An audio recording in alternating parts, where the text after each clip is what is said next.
तो hello viewer, स्वागत है आपका आपके प्यारे से YouTube channel A to Z education Adda में। तो दोस्तों, जैसा कि हम लोग आपके सीटेट जुलाई के एग्ज़ाम के लिए सब्जेक्ट वाइज क्वेश्चन पर चर्चा कर रहे थे, और आज की इस वीडियो में हम लोग पर्यावरण अध्ययन यानी ईवीएस पे 30 महत्वपूर्ण क्वेश्चन पर चर्चा करेंगे, जो कि आपका सीरीज़ 3 होने वाला है। और बाकी इसकी वीडियोस आपको नीचे डिस्क्रिप्शन में प्लेलिस्ट के साथ लिंक मिल जाएगा, वहाँ से जाके आप बाकी सब्जेक्ट्स की वीडियो और इसकी बाकी वीडियोस आप देख सकते हैं। ठीक है, बाकी अगर आपको ये पीडीएफ डाउनलोड करनी है इन क्वेश्चंस की, तो आपको नीचे डिस्क्रिप्शन में मेरे टेलीग्राम चैनल का लिंक मिल जाएगा, वहाँ से जाके आप ये पीडीएफ भी डाउनलोड कर सकते हैं। ठीक है, तो चलिए आज की वीडियो को हम शुरू करते हैं।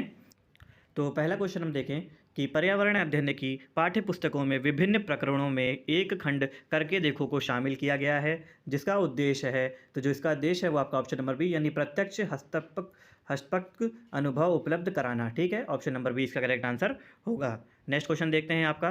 क्वेश्चन नंबर 2 आपसे पूछ रहा है कि पर्यावरण अध्ययन में एक अच्छे दत्त कार्य का मुख्य लक्ष्य होना चाहिए, तो क्या सा एक मुख्य लक्ष्य होना चाहिए? ऑप्शन नंबर ए यानी अधिगम विचार के अवसर उपलब्ध कराना, ये इसका मुख्य लक्ष्य होना चाहिए। ठीक है, नेक्स्ट क्वेश्चन देखते हैं। आपको क्वेश्चन नंबर 3 आपसे पूछ रहा है कि पर्यावरण अध्ययन के शिक्षक के रूप में चिड़ियाघर के भ्रमण का आयोजन करने का मुख्य उद्देश्य होना चाहिए, तो क्या उद्देश्य होना चाहिए? मुख्य उद्देश्य कि शिक्षार्थियों को सक्रिय अधिगम अनुभव उपलब्ध कराना। ठीक है, नेक्स्ट क्वेश्चन देखते हैं हम आपका। नेक्स्ट क्वेश्चन आपसे पूछ रहा है क्वेश्चन नंबर 4 कि सामाजिक विज्ञान के संदर्भ में पर्यावरण अध्ययन पढ़ने का निम्नलिखित में से कौन सा उद्देश्य नहीं है, तो इसका जो आंसर होगा वो आपका ऑप्शन नंबर ए यानी इससे बच्चों को मुख्य शब्दावली की सही परिभाषा याद करने योग्य बनाना चाहिए। ठीक है, नेक्स्ट क्वेश्चन आपका देखते हैं। क्वेश्चन नंबर 5 आपका पूछ रहा है यहाँ पे कि कविता पर्यावरण अध्ययन की कक्षा में गरीबी, निरक्षरता और वर्ग असमानता जैसे सामाजिक मुद्दों पर बल देना चाहती है। निम्नलिखित में से कौन सा अधिगम अनुभव इस उद्देश्य को प्राप्ति में अधिक प्रभाव होगा? ठीक है, तो इसका जो आंसर हो जाएगा वो आपका ऑप्शन नंबर डी कि शिक्षार्थियों की संबंधित जानकारी एकत्र करने और उसको विश्लेषण करने के लिए सामूहिक परियोजना लेने के लिए कहना। ठीक है, इसका ये आंसर हो जाएगा ऑप्शन नंबर डी। ठीक है, नेक्स्ट क्वेश्चन हम आपका देखते हैं। क्वेश्चन नंबर 6 आपसे पूछ रहा है कि प्राथमिक स्तर पर पर्यावरण अध्ययन में रचनात्मक आकलन डैश को शामिल किया गया है। ठीक है, तो किसको शामिल किया गया है? ऑप्शन नंबर ए यानी शिक्षार्थियों की ग्रेडिंग और रैंकिंग को यहाँ पे शामिल किया गया है। ठीक है, नेक्स्ट क्वेश्चन देखते हैं आपका। नेक्स्ट क्वेश्चन आपसे पूछ रहा है कि नीचे लोगों के कुछ क्रियाकलाप दिए गए हैं। ठीक है, उसको यहाँ पे आपको चुनना है, इनमें से वह क्रियाकलाप कौन से हैं जो जंगलों में गायब हो के लिए जिम्मेदार हैं। ठीक है, तो सबसे पहले आप यह क्रियाकलाप देख लेते हैं। ऑप्शन नंबर ए खानों का उत्खनन, ठीक है, खुदाई। दूसरा आपका है बांधों का निर्माण। तीसरा है आपका बाजार में बेचने के लिए पत्तियां एवं जड़ी बूटी इकट्ठा करना।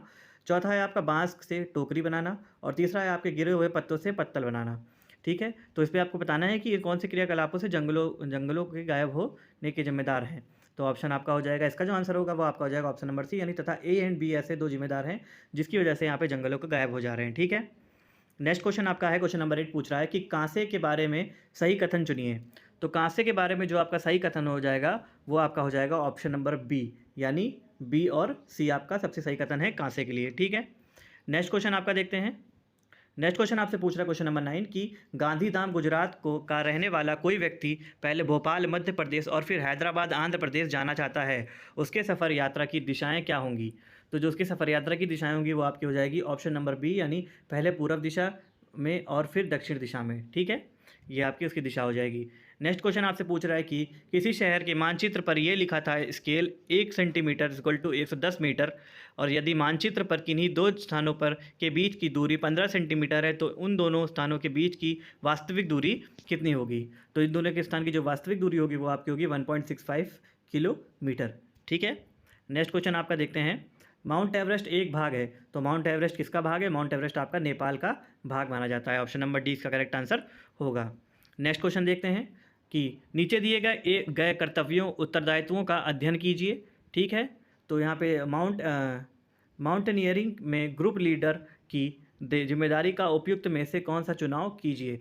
ठीक है, उससे चुनाव करना है, तो इसका जो आंसर होगा वो हो जाएगा ऑप्शन नंबर ए यानी ए डी और ई, तो ए डी और ई इसका करेक्ट आंसर होगा। ठीक है, नेक्स्ट क्वेश्चन देखते हैं आपका। क्वेश्चन नंबर 13 आपसे पूछ रहा है उस वैज्ञानिक का नाम क्या है जिसने सर्वप्रथम मच्छर के पेंट के अंदर डाक झाँक की और यह सिद्ध किया कि मलेरिया मच्छर से फैलता है, और तथा इस अनुसंधान के लिए दिसंबर 1902 में चिकित्सा के क्षेत्र में नोबेल पुरस्कार भी जीता।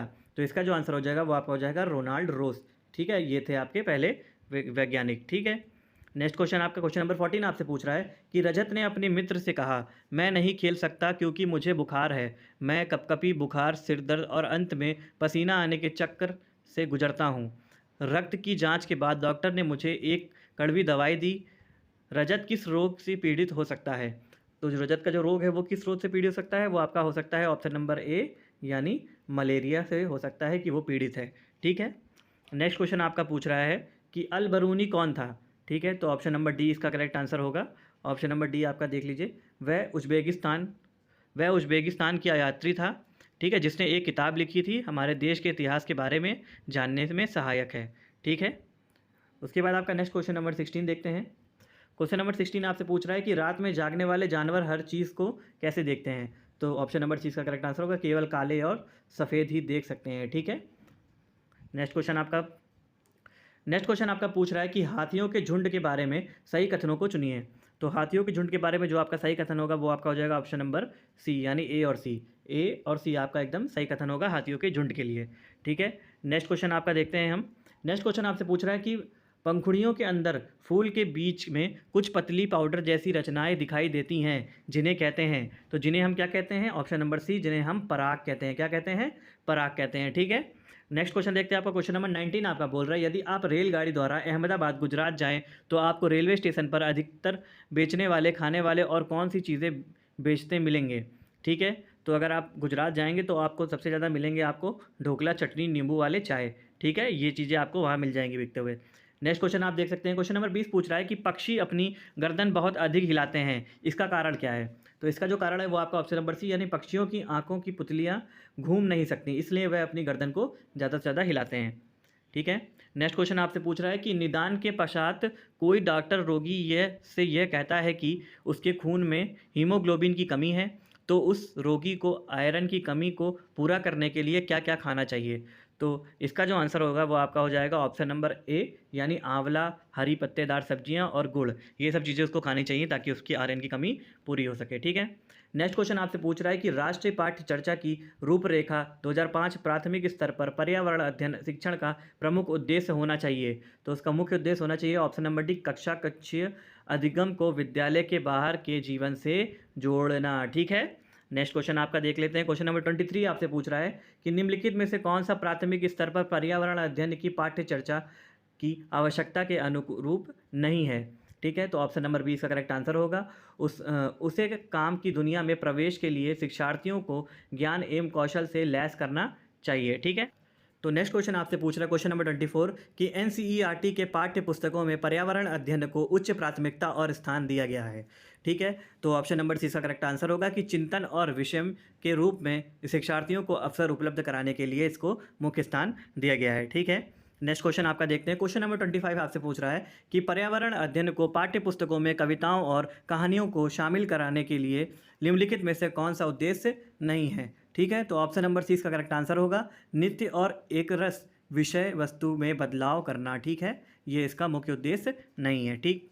नेक्स्ट क्वेश्चन आपका देखते हैं। क्वेश्चन नंबर 26 आपसे बोल रहा है कि पर्यावरण अध्ययन की एक अच्छी पाठ्य चर्चा को बच्चों के प्रति सही, जीवन के प्रति सही और विषय के प्रति सही होना चाहिए। पाठ्य चर्चा की निम्नलिखित विशेषताओं में से कौन सी उपयुक्त आवश्यकता को पूरा नहीं करती? ठीक है, तो इसका जो आपका ऑप्शन हो जाएगा वो आपका हो जाएगा ऑप्शन नंबर ए, इसका करेक्ट आंसर होगा, यदि यह शब्दावली और परिभाषाओं पर अधिक बल देती है। ठीक है।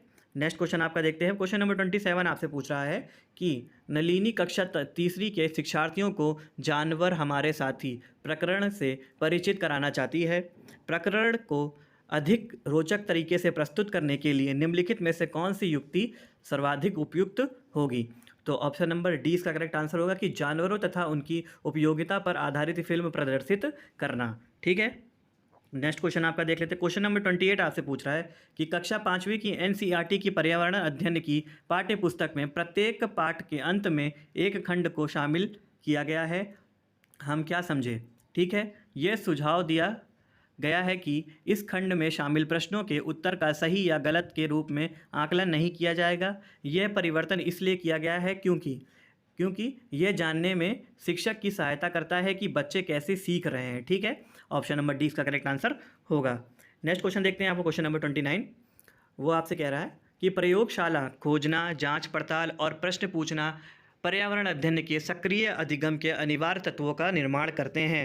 एक शिक्षक खाना जो हमें खाना चाहिए की संकल्पना के बारे में बताने के लिए निम्नलिखित गतिविधियों की व्यवस्था करता है। ठीक है, तो उपयुक्त 4 गतियों में से कौन सी सक्रिय अधिगम को संतुष्ट करती है, ये आपको बताना है। तो ऑप्शन नंबर 20 का करेक्ट आंसर होगा कि श्याम पट्ट पर उस प्रकार के सभी भोज्य पदार्थों के चित्र बनाना। ठीक है, आपको उसको बनाना होगा। ठीक है, ऑप्शन नंबर 20 का करेक्ट आंसर होगा। नेक्स्ट क्वेश्चन और आज का हमारा लास्ट क्वेश्चन जो है दोस्तों, कक्षा चौथी के शिक्षार्थियों को हवा सब जगह है प्रकरण पढ़ाते समय निम्नलिखित गतिविधियों को कराने की योजना बनाती है।